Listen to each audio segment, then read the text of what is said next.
राहुल एक छोटे से गांव में रहने वाला एक गरीब लेकिन बेहद मेहनती और सपनों से भरा हुआ लड़का था। उसका घर मिट्टी का बना हुआ था, छत से कभी कभी पानी टपकता था और खाने के लिए भी हर दिन पूरी व्यवस्था नहीं होती थी। लेकिन इन सब परेशानियों के बावजूद राहुल के मन में कुछ बड़ा बनने का सपना था। उसके पिता एक मजदूर थे जो दिन भर कड़ी मेहनत करके मुश्किल से घर चलाते थे और उसकी माँ घरों में काम करती थी।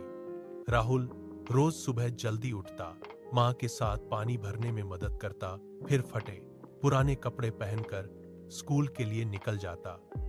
गांव के बाकी बच्चे उसे देखकर कभी कभी उसका मजाक उड़ाते थे क्योंकि उसके पास न तो अच्छे कपड़े थे और न ही महंगे बैग या किताबें। लेकिन राहुल इन बातों को दिल पर नहीं लेता था।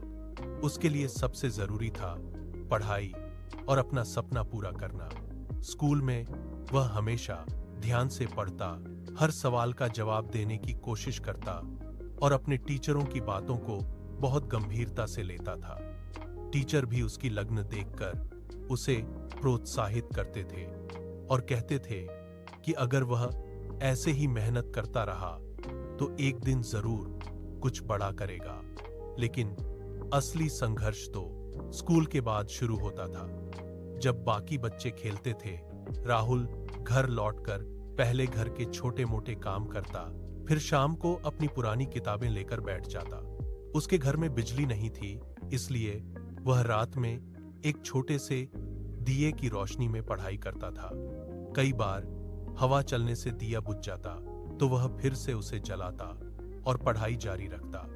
ठंडी रातों में भी वह कांपते हुए पढ़ता रहता और गर्मियों में पसीने से भीगकर भी किताबों में डूबा रहता।